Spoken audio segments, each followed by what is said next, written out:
Ya, perkenalkan saya atas nama Mercy Setia Pamian, perwakilan dari kelompok 7. Di sini saya akan membacakan hasil diskusi dari kami kelompok 7.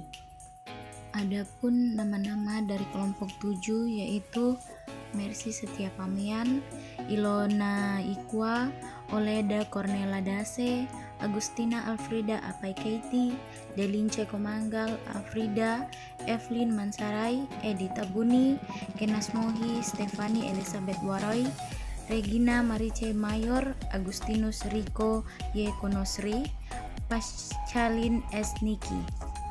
Di sini kami kelompok 7 akan membahas tentang hubungan hukum pelayanan kesehatan yang akan dibagi 4, yaitu yang pertama, bagaimana etika dan hukum kesehatan di Indonesia terkait dengan COVID-19. Di sini saya akan membacakan apa itu etika dan hukum. Etika adalah suatu ilmu yang membicarakan tentang perbuatan atau tingkah laku manusia. Selain itu, etika juga filosofis mengenai kewajiban-kewajiban manusia dan hal-hal yang baik dan buruk. Etika tidak membahas keadaan manusia, melainkan membahas bagaimana seharusnya manusia itu berperilaku benar. Penjelasan dari hukum. Hukum adalah himpunan petunjuk hidup yang mengatur tata tertib dalam suatu masyarakat dan seharusnya ditaati oleh anggota masyarakat yang bersangkutan. Jadi, etika dan hukum kesehatan itu sangatlah berkaitan dengan pandemi COVID-19. Karena di saat pandemi ini, pemerintah menghimbau untuk semua masyarakat wajib mengikuti protokol kesehatan dengan menggunakan masker jika ingin bepergian, dan juga jika ingin keluar kota harus terlebih dahulu melakukan rapid test, dan sebagai masyarakat harusnya memiliki etika yang baik dalam melakukan protokol kesehatan tersebut. Yang kedua adalah mengapa reformasi hukum kesehatan harus dilakukan di Indonesia terkait dengan COVID-19. Karena reformasi hukum kesehatan itu untuk pencegahan penyakit, pola hidup sehat, dan juga untuk menguatkan kapasitas SDM, pengembangan rumah sakit dan balai kesehatan, serta industri obat dan alat kesehatan harus diprioritaskan. Selain itu juga, di Indonesia sekarang sedang berjuang untuk memperkuat ketahanan dan kapasitas pelayanan kesehatan yang akan ditingkatkan secara besar-besaran di Indonesia.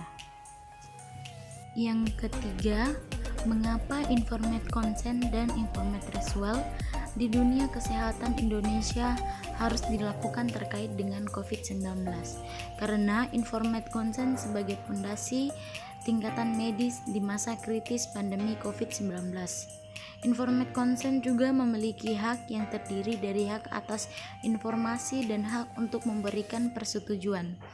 Informate consent sebagai fondasi dalam hubungan antara dokter dan pasien. Di Indonesia terdapat peraturan yang secara khusus mengatur mengenai informate consent, yaitu Keputusan Menteri Kesehatan Republik Indonesia Nomor 585 Tahun 1989 tentang persetujuan tindakan medis yang kemudian diperbaharui dengan Peraturan Menteri Kesehatan Republik Indonesia Nomor 290 Tahun 2008 tentang persetujuan tindakan kedokteran. Selanjutnya, informate consent harus dilakukan juga pada masa pandemi COVID-19 karena beberapa pasien menyampaikan informasi tidak secara jujur atau menutupi sebagian informasi ketika mengakses pelayanan medis kepada dokter. Akibatnya, selain terapi yang diberikan oleh dokter menjadi tidak maksimal, maka dokter berpotensi terpapar COVID-19 jika ternyata pasien yang sedang dilayaninya merupakan pasien dari COVID-19. Hal ini memprihatinkan karena beberapa peraturan perundang-undangan telah mengamankan agar pasien menyampaikan informasi dengan jujur ketika mengakses pelayanan medis. Jadi konsen itu untuk mendapatkan informasi dari pasien atau dari keluarga pasien tersebut. Dan yang keempat adalah bagaimana pelayanan pelanggan dan konsekuensi perbaikan mutu RS terkait dengan COVID-19.